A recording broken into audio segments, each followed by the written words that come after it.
Queridos hermanos, paz y bien, que el Señor nos tenga con mucha bendición en este día que nos regala para continuar con esta belleza de estudio del Apocalipsis desde la palabra de Dios y lógicamente con la interpretación de la Santa Iglesia Católica, sabiendo que este es un libro lleno de simbología y que es muy difícil interpretarlo literalmente, pero que nos trae muchísimas y grandes enseñanzas y sobre todo consuelo a nuestros corazones de saber que el Señor es victorioso y que todo mal que podamos ver hoy en el mundo y a través de toda la historia de la humanidad será vencido por completo al final. Hoy vamos a ver entonces cómo Cristo ya se presenta delante de nosotros como el Rey de Reyes, Señor de Señores, el Señor victorioso. Vamos a ver esta imagen a través de los ojos de nuestro vidente de Patmos, esta imagen de nuestro Señor Jesucristo que muy posiblemente pueda cambiar nuestra idea o las imágenes que tenemos de nuestro Señor Jesucristo. Le vamos a dar todo honor y gloria a nuestro Señor y como siempre vamos a empezar con una pequeña oración en el poderoso nombre del Padre, del Hijo y del Espíritu Santo. Padre Santísimo, Padre de amor, Padre de bondad, Señor Jesucristo, nuestro Señor, nuestro Rey de Reyes, Señor de Señores, nuestro dueño, el que tiene en sus manos el designio de toda la humanidad, el que gobierna la humanidad entera y el universo entero. A ti te damos honor, gloria, sabiduría, fuerza, poder en este día, Señor. Invocamos también el Espíritu Santo Paráclito para que venga a nuestros corazones, a nuestra mente, para que toda esta palabra sea fructífera en nuestro corazón y realmente haga eso por qué fue puesta la palabra, para ponernos ese consuelo y esa fe firme de conocer cómo es nuestro Señor. Te damos gracias, Señor mío, bendito Dios, te bendecimos en este día, te damos todo honor, te alabamos y te glorificamos. Bendiciendo el nombre poderoso de nuestro Señor Jesucristo, empezamos la segunda parte del capítulo 19, donde empiezan ya los combates escatológicos y vamos hoy a ver el primer combate escatológico, que es cuando Cristo ya viene como justo juez, como Rey de Reyes, Señor de Señores. Ya vamos a ver hoy bellamente en estos versículos la manifestación de nuestro Señor en su parucía. Podremos habernos imaginado de muchas formas, tal vez, de cómo será, cómo Él viene, y aquí nos va a mostrar con rica simbología San Juan, y que vamos a tratar de profundizar, de desmenuzar esta simbología para imaginarnos a Cristo viniendo en su segunda venida. Estamos en el tiempo justamente donde ya terminó ese tremendo juicio contra la prostituta, la ciudad que era la anticiudad, que era la sede o el reino del anticristo y del falso profeta, y cómo fue destruida con ese fuego. Y después vienen estos cantos triunfales de la primera parte del capítulo 19, esos cantos triunfales maravillosos donde ya se anuncia con esos cantos que se oyen en el universo entero y que está puesto en miriadas de ángeles y santos. Y hoy vamos a ver ya cómo el cielo se abre. En algunos capítulos San Juan nos ha dicho, y el cielo se abrió, y nosotros sabemos por los salmos y por el Antiguo Testamento, cuando el Señor dice el cielo se abrió, es porque el Señor va a actuar en la historia de la humanidad, cuando Él va a traer su palabra, su bendición, su voluntad en la tierra. Eso significa se abrió los cielos, y hoy vamos a ver cómo ya, yo creo que todos nosotros como cristianos católicos que somos seguidores del Señor, seguidores y que queremos ser siervos fieles de Él y que queremos vivir según su santa palabra, esta imagen que vamos ya a leer en los versículos 11 y siguientes son la imagen que nos debe quedar en el corazón del Señor victorioso, del Señor ya como Rey de Reyes. Ya no el Señor que fue crucificado, el Señor que fue pateado, que fue escupido, que le pegaron, que no dejaron ni una parte sana. Aquí ya viene incluso con las figuras como empezó el libro del Apocalipsis, como el San Juan, que cuando cae en éxtasis en el capítulo 1, ya le ve al Señor de esta forma que vamos a ver relatado en este versículo 11. Entonces voy a empezar a leer versículo 11 y 12, voy a leer seguido y de ahí vamos a desmenuzar cada cosa, porque son cosas tan profundas que podríamos en cada cosa de la descripción de nuestro Señor Jesucristo en su parucía, nos podría tomar una clase entera. Entonces, ¿qué dice aquí? Entonces vi el cielo abierto y había un caballo blanco. El que lo monta se llama Fiel y Veraz y juzga y combate con justicia. Versículo 12. Sus ojos llamas de fuego, sobre su cabeza muchas diademas. Lleva un nombre que solo él conoce y viste un manto, versículo 13, viste un manto empapado en sangre y su nombre es la palabra de Dios. Miren estos 3 versículos, todo lo que nos dice de nuestro Señor Jesucristo, como digo, en el momento de la parucía. ¿Quién de ustedes sabía que venía montado en un caballo blanco? Vamos a explicar un poco esto del caballo blanco y vamos a explicar todas estas cosas desde también de las profecías del Antiguo Testamento y también desde las costumbres de la época de nuestro Señor Jesucristo en Medio Oriente para poder comprender todo lo que está sucediendo, comprender en lo que permite la misma palabra, porque no podemos saber a ciencia cierta ni es literal esto, ¿no es cierto? Eso ya sabemos que hemos repetido todo el libro del Apocalipsis. Entonces, el Señor aparece ya como un guerrero. Nosotros aquí tenemos que hacer un cambio en nuestra mente, posiblemente, si no hemos meditado o no hemos orado suficientemente con los salmos para conocer que el Señor se presenta como Yahvé Shebaot, ¿no? Yahvé, el Señor de los ejércitos. Nosotros de pronto hemos perdido un poco ese sentido de Dios guerrero, del Señor lleno, que viene a combatir, a guerrear para aniquilar a sus enemigos. Y vamos a ver con estas figuras cómo Él se presenta entonces como un guerrero.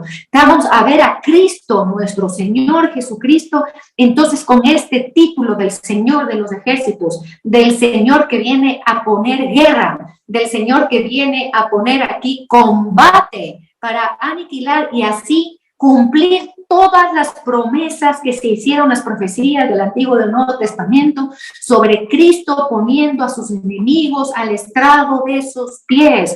Cristo siendo el Señor de los señores, Rey de reyes. Rey de Reyes era un título muy usado en el tiempo cuando el pueblo de Dios estaba en el exilio, cuando el pueblo de Dios estaba perseguido por Asiria, por Edom, algunos pueblos que le rodeaban, que siempre estaban en guerra con él, y que algunos reyes de estos pueblos, de estos imperios que perseguían al pueblo de Dios, era Rey de Reyes, porque los reyes de los otros pueblos le reconocían como rey. Eso significa Rey de Reyes, ¿no? Que los reyes le reconocen como rey. Entonces, ese ya era un título utilizado, como digo, ya en la batalla y en el tiempo de todo el pueblo de Israel que combatió innumerables veces y como muchas veces el mismo Señor, por ejemplo, Yahvé, nuestro Señor Yahvé Shebaot, que vino, por ejemplo, cuando fue victorioso el Señor, como lo relata el profeta Isaías, contra Edom, ¿no? Que dice ahí claramente que el Señor fue el que tuvo la victoria aplastante contra sus enemigos, que son los enemigos de su pueblo. Aquí nuevamente, entonces, como digo, vamos a tener que hacer un cambio de mente, porque nosotros de pronto pensamos en un Cristo pacífico, ¿no? Pacífico a la manera humana, ¿no? un Cristo que cree a la manera, paz a la manera del mundo, ¿no? Ausencia de conflictos.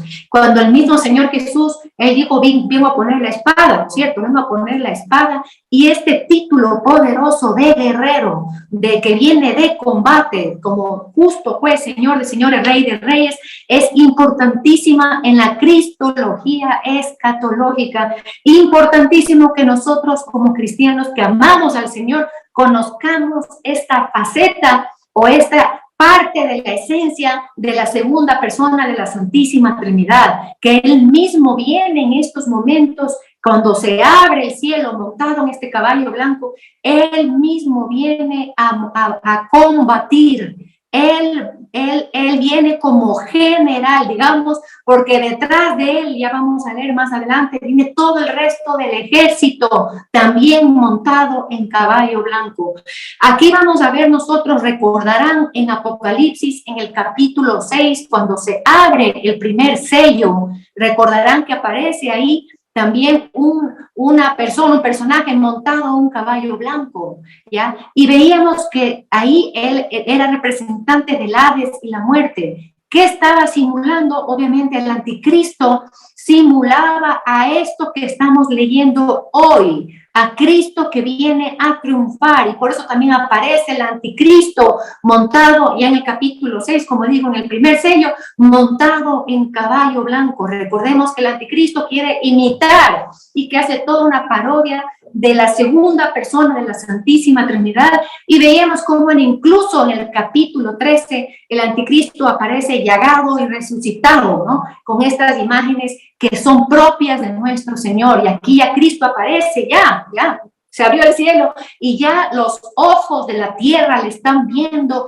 al Señor venir con ese gran poder. El caballo en la época del pueblo de Israel representaba el poder de la milicia de todos estos imperios que muchas veces les triplicaban, cuadruplicaban el número de ejército con respecto al pueblo de Dios, ¿no? Triplicaba, y el poder estaba en los caballos. Y por eso a veces cuando el pueblo de Dios caía en desconfianza, querían ellos tener caballos. Tanto así que nosotros leemos en el profeta Oseas, capítulo 14, versículo 4, cuando el pueblo tiene un arrepentimiento sincero y le dice a Dios, ya no montaremos a caballo como Asiria, ya no montaremos a caballo, ya no pondremos nuestra confianza en los caballos, sino pondré en mi confianza en ti. Ya no llamaré, dice ahí bellamente en Oseas, a las obras de mis manos Dios, sino tú serás el único Dios. Esta figura del caballo hemos visto también, por ejemplo, en el profeta Habacuc, en el capítulo 3, que Yahvé aparece a intervenir en la historia, se llama la intervención divina. Aparece justamente montado en un caballo que viene a vencer el mar. Nos dice ahí espectacularmente el profeta Habacuc. Nosotros, si conociéramos estas profecías y llegamos a este versículo, comprendiéramos solamente al leer que dice Cristo viene montado en un caballo blanco. Blanco ya sabemos que representa la pureza, representa la eternidad de Dios, la sabiduría de Dios, y que representa en este caso cuando Cristo aparece montado en el caballo. Recuerden, este es el poder militar, pero representa concretamente la victoria. No es como cualquier otra persona que aparezca un caballo blanco, sino cuando Cristo el Señor, como Rey de Reyes, Señor de Señores, le vemos montado en el caballo, significa esa victoria. Y vemos cómo viene ya en este primer combate escatológico que estamos viendo el día de hoy, viene a aniquilar a la bestia, al anticristo, y al falso profeta. Viene a aniquilar con el poder de su palabra. Vamos a ver esto, que es importante porque debemos recordar que Cristo no combate con las armas de los hombres, lógicamente, sino con sus armas poderosas, que simplemente basta una palabra que el enemigo queda aniquilado. Por eso veíamos aquí como él dice, el que lo monta se llama fiel y veraz. Fiel y veraz. Aquí nos está explicando la exégesis de Monseñor Straubinger que cuando viene con este nombre montado Cristo en el caballo, con combatiente, con guerrero, y le ponen este nombre de fiel y veraz, está diciendo que todas sus palabras son verdaderas, que Él es el fiel de los fieles, que viene a cumplir todas las promesas y todas las profecías, y que viene a dar cumplimiento de que Él vino a inaugurar su reino aquí en la tierra. El fiel y veraz viene a poner cumplimiento y viene a aniquilar a todos los enemigos.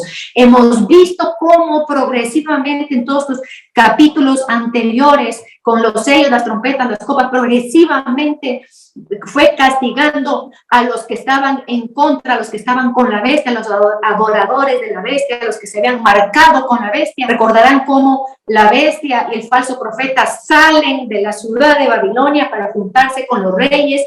¿Para qué? Para hacer todo un ejército, imaginémonos un ejército grande aquí en la tierra, Armagedón, ¿no? Este valle donde el pueblo judío perdió muchas veces las batallas, y que aquí mismo tiene una símbolo, aquí una representación bien importante, que la bestia y el falso profeta se reúnan ahí mismo con todas las potencias. Imagínanos todas las potencias que habrán en el fin del mundo, que no sabemos cómo serán las armas ni las cosas, ni cuán numeroso será el ejército. Podría ser muy numeroso el ejército que se salvó de la destrucción de Babilonia, ¿no? Y que se viene, según ellos, a enfrentar contra el Cordero. El Cordero ya baja aquí con millares, miriadas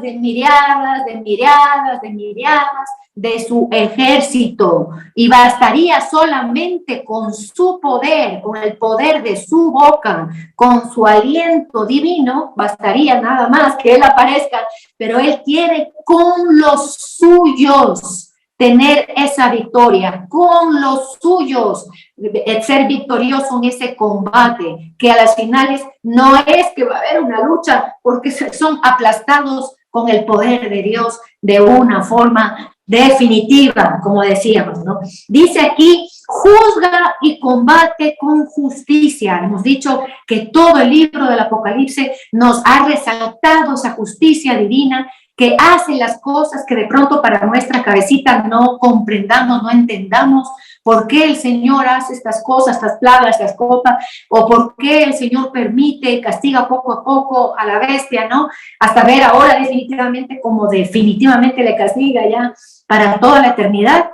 No, esto está dentro de la justicia divina, que nosotros lo que nos toca saber es que es perfecta. Y dice después aquí, sus ojos como llama de fuego. Aquí San Juan está describiéndole a Cristo, el Señor, como lo describió, como les decía hace un momento, en Apocalipsis capítulo 1, versículo 14, que aparece con sus ojos con llama de fuego, que decíamos cuando estudiamos esa parte del Apocalipsis, que representan que Cristo lo ve todo, que todo lo conoce y que con su mirada lo penetra todo. Solamente Él, nadie más tiene ese poder de ver todo como Dios ve las cosas y como Él conoce la historia desde toda la eternidad de lo que sucede, lo que sucederá. Por eso a veces cuando hemos visto alguna imagen que hacen, sobre todo nuestros hermanos separados, de Jesús montado en el caballo con ojos de fuego, da un poquito de susto si no estudiamos y conocemos esta parte del Apocalipsis, que me parece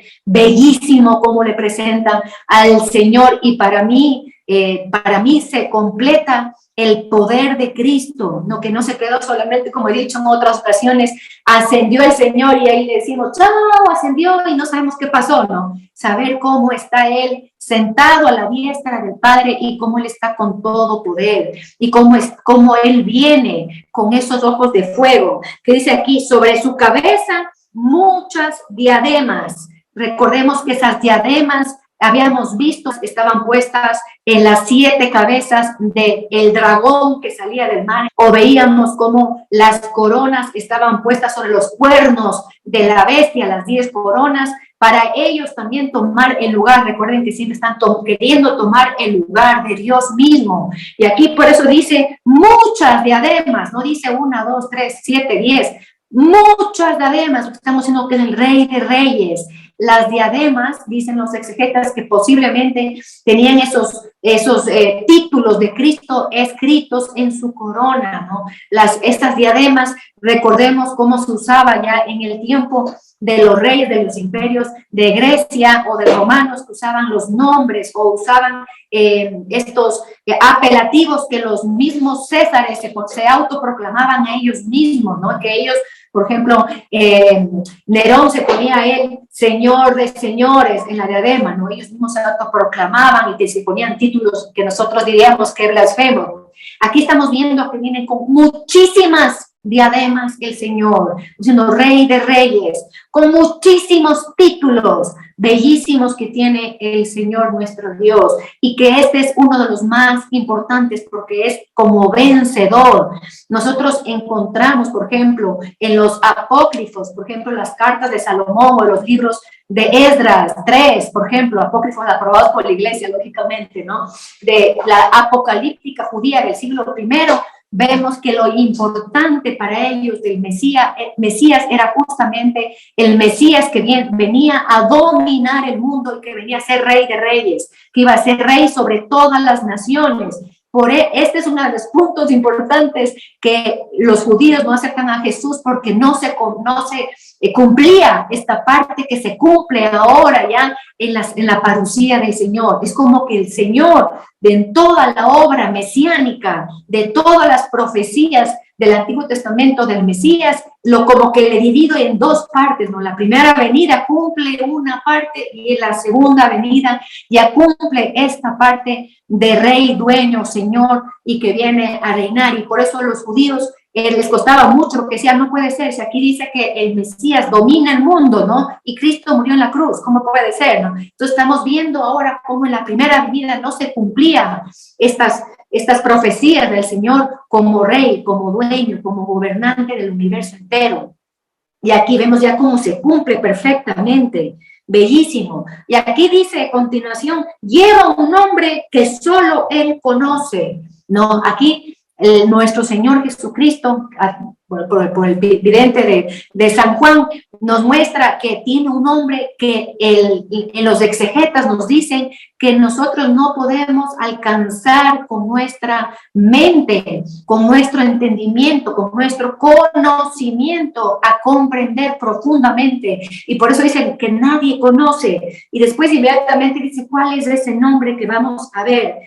Dice aquí, viste un manto empapado en sangre. Y aquí la exégesis de la Biblia de Jerusalén, la exégesis de Monseñor Straubinger y otras exégesis que he estado profundizando en este tema, nos dice que no debemos confundir con ese manto empapado en sangre que él tenía cuando él le dieron esos miles de latigazos en su cuerpo y quedó empapado, en total y completamente empapado de su sangre, ¿no? Aquí aparece empapado con la sangre de los enemigos. Es un manto que nos está diciendo que él es victorioso. Dice, y su nombre, y aquí viene esto de su nombre, que es una cosa bellísima, ¿no?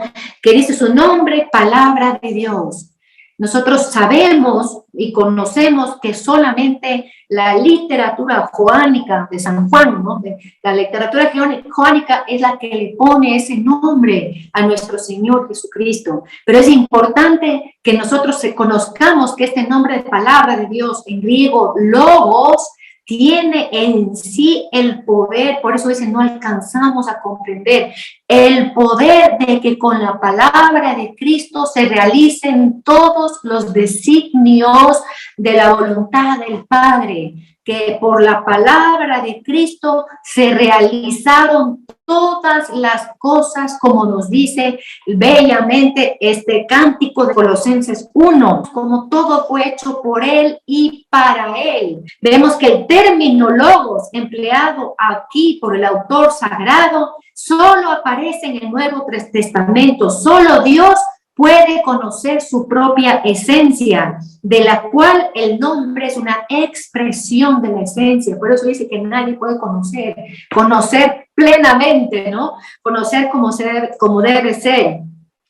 El nombre es verbo de Dios que aparece como ustedes han leído muchas veces en el Evangelio de San Juan, capítulo 1, versículo 1 y siguientes, cómo aparece con este nombre, que nosotros debemos meditar más en el poder de este nombre y a no creer que nuestro Señor Jesús es impotente y que el mal tiene más potencia que Él, como viven algunos hermanos nuestros de la fe, ¿no? Es importante nosotros asentarnos en la palabra para conocer lo que Dios ilumine a través del Espíritu Santo nuestro entendimiento, para conocerle más profundamente a Él. Vemos también cómo San Juan toma de Isaías 63, versículos del 1 al 3, este manto que aparece Yahvé en Isaías, este manto salpicado con la sangre de Edom, que era este pueblo que era siempre enemigo del pueblo de Dios. Y asimismo esa figura toma San Juan para Cristo. Voy a leer el Salmo 33, versículo 6, cómo los salmos ya anuncian el poder de esa palabra de Dios, de ese logos que decíamos. Dice, por la palabra de Yahvé fueron hechos los cielos, por el aliento de su boca todos los ejércitos. El poder de Dios, el poder de Cristo montado en caballo blanco está en su palabra. Ese es el poder de la segunda persona de nuestro Señor. Por eso es el verbo, el que dice algo y se hace, como nos dice aquí bellamente este salmo, versículo 8 voy a estar. Tema a Yahvé la tierra entera. Este poder que está en la boca, en el verbo, de logos, de Dios, de la palabra de Dios, dice, nos tiene que causar a nosotros un temor de Dios. Nos debe poner ese ubicarnos frente a Dios. Dice aquí, tema Yahvé la tierra entera, pues Él habló y así fue. Él lo mandó y se hizo. Imagínense el poder de Dios, el poder de Cristo. Como digo, no podemos quedarnos solamente con Cristo de la primera venida, sino tenemos que completar nosotros a Cristo con el Cristo escatológico que estamos viendo, y que nosotros sabemos que nuestro querido Papa Emérito Benedicto XVI dedicó muchísimos años solamente a profundizar en Cristo escatológico, y tiene muchos escritos sobre Cristo escatológico. Dice aquí versículo 10, Yahvé, está en el Salmo 33, ¿no? Yahvé frustra el plan de las naciones, hace vano los proyectos de los pueblos. Yahvé frustra los planes de las naciones. No importa lo que las naciones estén planificando, haciendo, porque Yahvé, cuando Él quiere, dice y sale de su boca, los frustra. Termina, acaba con los planes aquí. Dice, los proyectos de los pueblos no se hacen, son vanos, pero el plan de Yahvé subsiste para siempre. Y eso es lo que estamos viendo hoy, ¿no? Como Cristo viene a que se cumplan todos los planes de Dios para con sus hijos, para con su reino, como Él planificó desde el inicio de la creación.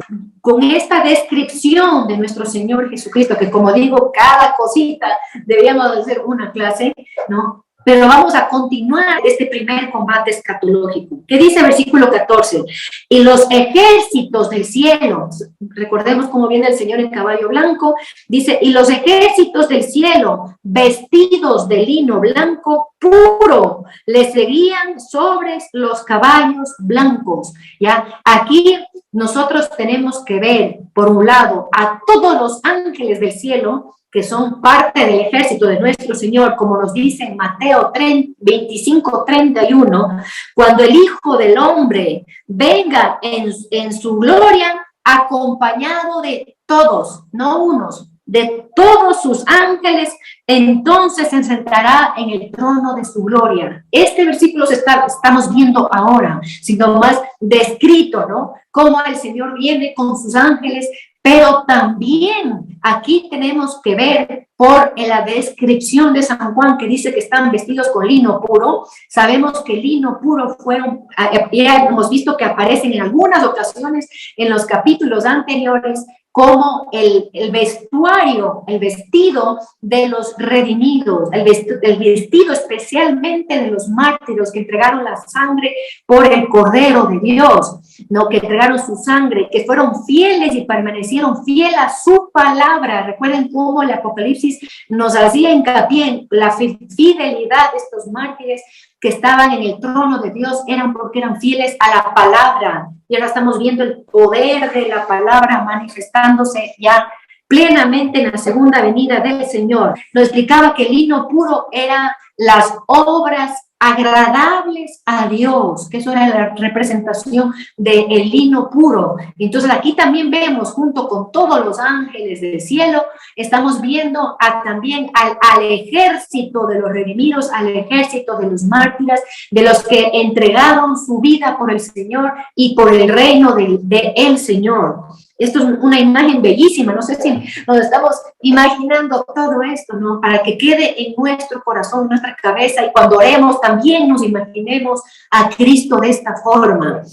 De ahí nosotros también vemos como en Apocalipsis 14:1, cuando Cristo aparece sobre el monte Sion con todos esos 144,000 que decimos que era la totalidad del pueblo de Dios, de los rescatados, esa primicia de Dios, que también ahora aparecen ya, en cambio, en estos caballos blancos listos para el combate. Primera de Tesalonicenses, capítulo 4, versículo 16, nos dice: el mismo Señor bajará del cielo con clamor, en voz de arcángel y trompeta de Dios. Recordémonos que trompeta, nubes son las características que utiliza la palabra de Dios para hablarnos de las teofanías de Dios y son rasgos propios de la literatura apocalíptica. Entonces viene con voz de trompeta, con voz de clamor de arcángel, dice aquí. Dice: muchos los que murieron en Cristo resucitarán en primer lugar. Después, dice San Pablo, porque él pensaba que iba a haber la segunda venida del Señor, dice: después nosotros, los que vivamos, los que quedemos, está hablando de los hombres. ¿Se acuerdan que en el capítulo 18 veíamos cómo Cristo, antes de que sea destruida Babilonia, les dijo al pueblo suyo: huid, pueblo mío, y le sacó de Babilonia? Recuerden, ¿no es cierto? Esa gente que queda, dice aquí San Pablo, dice: los que quedemos aquí en la tierra. Imagínense entonces el Señor con todo el ejército de ángeles, con todo el ejército de los mártires, y ahora los que quedemos, dice aquí, seremos, digo en plural porque aquí está así la palabra, seremos arrebatados en las nubes juntos con ellos, serán elevados con Él para triunfar con Él. Cristo hace esto según los exegetas para compartir ese triunfo con los suyos, sobre todos con los que fueron fieles y firmes hasta el final, como vimos, esos hijos de Dios que pasarán la tribulación del anticristo y que ahorita son levantados por el poder de Dios a los cielos. ¿Qué les parece? Y así, en Primera de Tesalonicenses 4:16, y así, dice aquí, estaremos siempre con el Señor. Estaremos siempre con el Señor. Y aquí la exégesis de la Biblia de Jerusalén nos dice: esto es lo importante, el rasgo más importante de todo lo que estamos diciendo, de esta figura apocalíptica tan impresionante, este cuadro tan maravilloso y poderoso de esta manifestación del Señor. Dice: lo más importante es esto: permaneceremos para siempre con Él. Los que se reúnen en el cielo con Él, los que estaban en el cielo y vienen en los caballos, todo el propósito es para estar siempre con el Señor. Ese es nuestra esperanza, esa es la alegría de nuestro corazón, ese es el gozo con el que debemos vivir, lo que debemos buscar cada uno de nosotros, permanecer siempre con Él. Imaginémonos entonces todos los hijos de Dios reunidos con Cristo, viviendo para siempre con Él. ¡Qué bello! Vivir, dice aquí, Primera de Tesalonicenses 2:12, vivir de una manera digna de Dios, que nos ha llamado a su reino y a su gloria. Vivir como hasta que venga y suceda todo esto de la parucía, que yo creo que todos estaremos más del lado de acá de los caballos que de la tierra, ¿no? Pero como dice aquí que debemos vivir mientras viene la parucía, dice dignamente a los ojos de Dios, para darle gloria. ¿Por qué? ¿Por qué tenemos que vivir con esa dignidad? Porque hemos sido llamados, somos los elegidos de Dios para vivir en su reino. No hay nada más grande, hermanos, que nosotros tengamos y que nos haya regalado Dios. Si permanecemos fieles hasta el final, estaremos en este combate escatológico, venciendo junto con nuestro Señor, Rey de Reyes, Señor de Señores. Miren, más hermoso que esto ya no puede haber. Qué hermoso. Voy a continuar entonces en el Apocalipsis 19, ya versículo 15. Dice, de su boca sale una espada afilada. Esta espada que hemos hablado el mismo Señor en el Evangelio, ¿no? Que digo que viene a poner una espada de división entre esposo, esposa, hijo, hija, nuera y su suegra, etcétera. No, yo me estoy inventando lo de la suegra, pero para que nosotros veamos cómo él venía y con la explicación de los padres de la iglesia, decía que esa espada lo que hace es sacar todo lo que no dé gloria a Dios, no que no dé gloria a Dios, sacar de en medio del esposo y la esposa todo lo que no le dé gloria a Dios, todo lo que no sea agradable a él, todo lo que en el corazón del uno del otro no esté dando culto a Dios.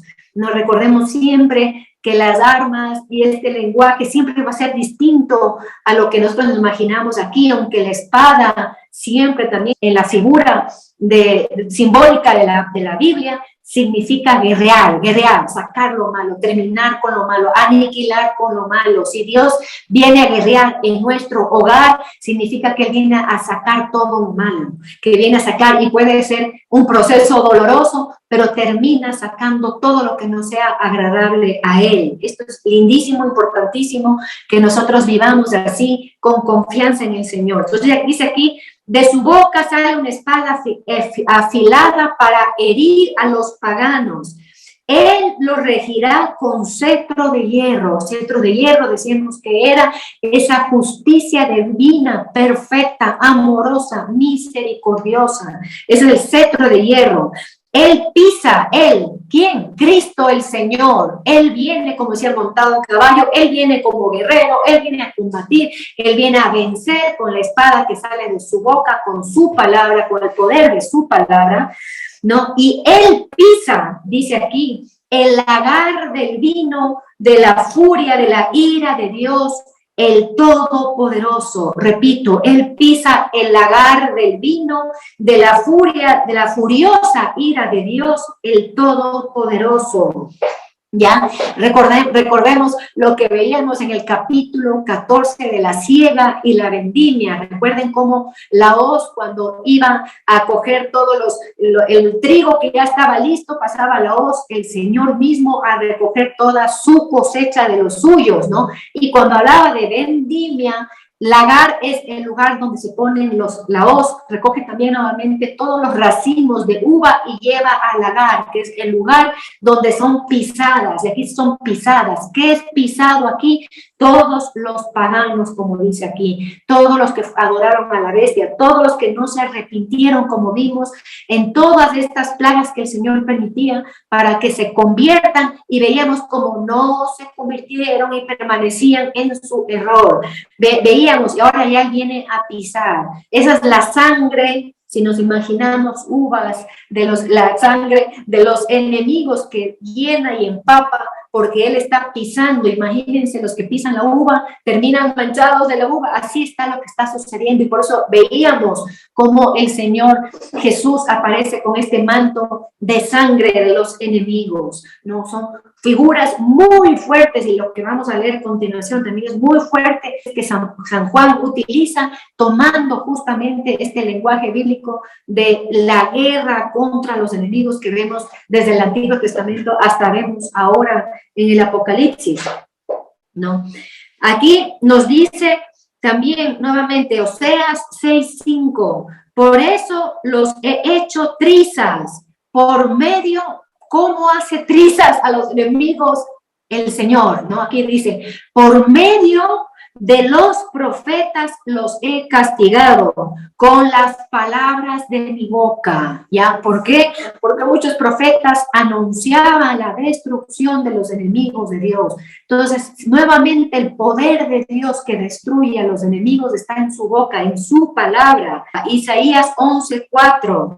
Herirá al hombre cruel con la vara de su boca, con el soplo de sus labios matará al malvado.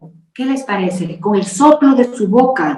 Y eso ya vemos perfectamente explicado en la segunda carta de los Tesalonicenses, capítulo 2, donde ahí dice, cuando habla de la manifestación del impío, del adversario, del anticristo, que dice ahí claramente que con el soplo de la boca de Cristo será aniquilado. Y eso es lo que está también anunciado aquí en el profeta Isaías, que leíamos. En el versículo 5 de Isaías 11 nos dice, justicia será el ceñidor de su cintura, verdad el cinturón de sus flancos. Así es como Cristo está viniendo, ¿no? Con el poder de su boca, palabra, su nombre, palabra de Dios, verbo divino. La imagen del Agar nos dice la exégesis de la Biblia de Jerusalén, dice, la imagen del Agar era un lugar común del profetismo para simbolizar el exterminio de los enemigos del pueblo por obra de Dios. Y ese es el gran lugar del furor, donde se manifiesta ese furor de Dios, ese castigo definitivo que se está dando. En el versículo 16 ya del Apocalipsis 19, dice aquí, lleva escrito un nombre en su manto y en su muslo, Rey de reyes, Señor de señores. Lleva escrito en dónde, en el manto y en el muslo. Aquí tenemos que conocer un poco de las costumbres del Medio Oriente, del tiempo del Señor, que donde se sellaban los pactos. Nosotros sellamos los pactos dándonos las manos así, ¿no? Aquí se hacía tocando el muslo y ahí por eso estaba como un pacto, este nombre que sale hoy bellísimamente para nosotros, de Rey de reyes, Señor de señores. Qué cosa tan maravillosa, hermosa, que podemos aquí emocionarnos todos juntos como seguidores de este Cordero que ahora le vemos como Rey de reyes y Señor de señores. Señor por encima de todos los señores, Rey por encima de todos los reyes. Pero lo importante es que los reyes de la tierra, los reyes y los señores de la tierra son los que le reconocen a él como el rey por encima de todos los reyes. Toda la corte celestial que tienen, como ustedes saben, coronas en sus cabezas y que también son reyes. Nosotros somos profetas, sacerdotes y reyes, pero él es el rey de reyes. Filipenses 2:9. Por eso Dios lo exaltó y le otorgó el nombre porque está encima de todo nombre, para que al nombre de Jesús toda rodilla se doble en los cielos, en la tierra y en los abismos. Aquí estamos ya aplicando estos versículos que seguro los conocen muy bien, ¿no? Y que los habrán aplicado en su oración, pero lo vamos a aplicar perfectamente en el momento de la parucía. Nombre sobre todo nombre, y como dice aquí en versículo 11, y toda lengua, no como ahora, ¿no? Toda lengua confiese que Cristo Jesús es el Señor, para gloria de Dios Padre. El Señor es en griego Kyrios, ¿no? En arameo Maraná. Por eso está el Maranatá. Ven, Señor Jesús, ¿no? Este nombre poderoso que aplica a este título que tiene el Señor en este momento de la parucía. Y cuando decimos Maranatá, ven, Señor Jesús, estamos diciendo que venga ya en su segunda venida. Este nombre fuerte de Kyrios tiene un sentido triunfal de victoria. ¿no? Y que en el tiempo del Imperio griego y romano era aplicado a los césares cuando eran victoriosos. Nosotros estamos tomando ese título para el Señor, que está aplicado, como digo, perfectamente en este versículo 16 del capítulo 19 del Apocalipsis. Tiene este nombre, como decía, triunfal por un lado y también real, de realeza. Por eso tiene como parece doble nombre, pero es una sola cosa que está diciendo para alabar la majestad de nuestro Señor, la segunda persona de la Santísima Trinidad. Cuando nosotros vemos que Cristo se llama a Él Señor, por ejemplo, vemos esto en Marcos 11, versículo 3, cuando Él manda al frente de Jerusalén a que los discípulos vayan a una casa y pidan ese burrito para entrar triunfalmente. Por eso dice, dile al Señor dueño del burro, dile, el Señor, con mayúscula, lo necesita. Le dice Jesús a los apóstoles, pídeles el burro y solamente diles el Señor, Kyrios, Maraná, en este sentido victorioso, triunfal. Por eso nosotros como iglesia sabemos que la entrada del Señor en el burrito fue triunfal. También leemos, por ejemplo, en Marcos 12, versículos 35-37, cuando le preguntan quién es Jesús, ¿no? ¿Quién es Jesús? Y le dicen, Él es el Hijo de David. ¿Cómo le pueden llamar Señor a Él si es Hijo de David? ¿No? Y ahí Jesús responde, dijo el Señor a mi Señor, siéntate a mi diestra, palabras del rey David.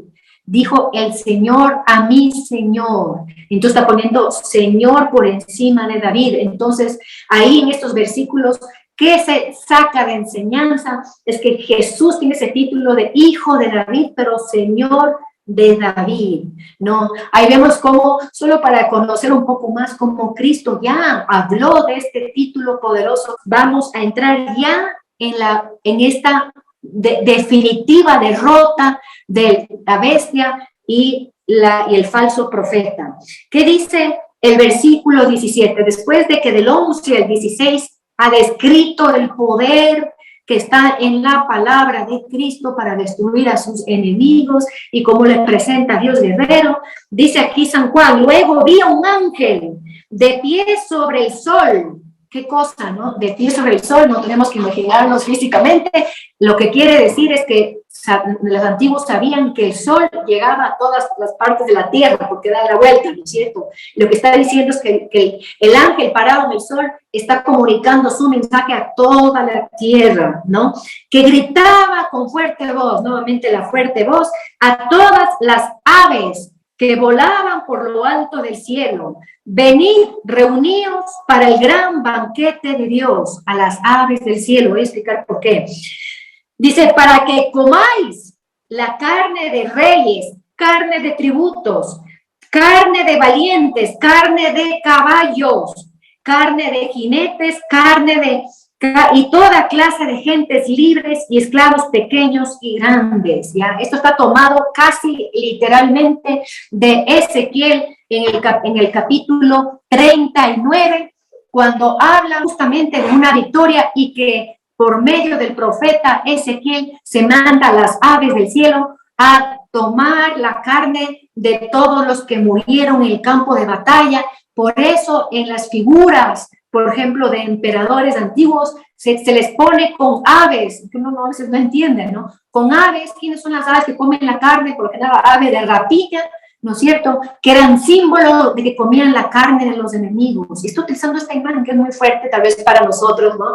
Una imagen fuerte y poética también, que no la debemos entender literalmente. Con el que vamos terminando, versículos 19 y 20. Vi entonces a la bestia y a los reyes de la tierra con sus ejércitos, reunidos para entablar un combate contra el que iba montado en el caballo y contra su ejército. ¿Qué les parece la soberbia, digo yo, no? La soberbia de creer y hacer todo, un despliegue para reunir un ejército para combatir contra el Rey de Reyes, Señor de Señores, ¿no? ¿Y qué dice aquí el versículo 20? Pero la bestia fue capturada y con ella el falso profeta, el que había realizado al servicio de la bestia los signos, con que conducía a los que habían aceptado la marca de la bestia y los que adoraban su imagen. Recordemos el falso profeta, el que lleva a la gente a adorar a la bestia, al anticristo, al falso Mesías. Los dos, aquí vamos a ver el castigo final y definitivo en este primer combate escatológico, queridos hermanos, definitivo del anticristo y del falso profeta y sus seguidores, que dice que son arrojados vivos, ¿con qué? Con el poder de la palabra. Los arroja vivos al lago del fuego, que arde con azufre. Los demás fueron exterminados por la espada que sale de la boca del que monta a caballo, y todas las aves se hartaron de sus carnes, ¿no? Que fue cosa fuerte este castigo final, que nosotros como veíamos que venía una cantidad de plagas, unas cosas fuertísimas, terremotos como que nunca hubo, y seguía viva la bestia y el falso profeta. Pues ahora vemos cómo ya son exterminados definitivamente por el poder de la palabra de nuestro Señor, por la espada que sale de su boca. Voy a terminar leyendo el profeta Daniel, que ya anticipadamente nos habla para quedarnos con esa victoria de nuestro Señor Jesucristo. ¿Qué dice aquí Daniel 7:9? Mientras yo seguía mirando, prepararon unos tronos y un anciano se sentó. Sus vestidos eran blancos como la nieve, sus cabellos como una lana pura, su trono llamas de fuego, las ruedas de fuego ardiente. Está hablando del trono de Dios. Fluía un río de fuego que emanaba delante de él. Miles y miles le servían, millones lo acompañaban. El tribunal se sentó y se abrieron los sellos. Y aquí viene lo que leíamos hace un momento en este versículo último del Apocalipsis, del capítulo 19. Decía: seguía mirando fascinado por las barbaridades de que decía aquel cuerno, la bestia, y vi que mataron a la bestia, destrozaron su cuerpo y lo arrojaron al fuego abrasador. Es lo que acabamos de leer, profetizado por el profeta Daniel. Y aquí voy a leer versículo 13. Yo seguía mirando y en la visión nocturna vi venir sobre las nubes del cielo alguien parecido a un ser humano que se dirigió hacia el anciano. Alguien parecido al ser humano, ese título de Cristo, el Hijo del Hombre, que él muchas veces él mismo se dice a sí mismo, el Hijo del Hombre, que viene en los cielos, que estamos viendo la parucía. Dice que bajó del cielo, en las nubes del cielo, y fue presentado ante el anciano, ante Dios, y le dieron, aquí viene cómo reina nuestro Señor Jesucristo, Rey de Reyes, Señor de Señores, y le dieron poder, honor y reino, y todos los pueblos y las naciones y las lenguas le servían. Su poder es eterno y nunca pasará, y su reino nunca será destruido. Amén, aleluya, toda la gloria a nuestro Rey de Reyes, Señor de Señores.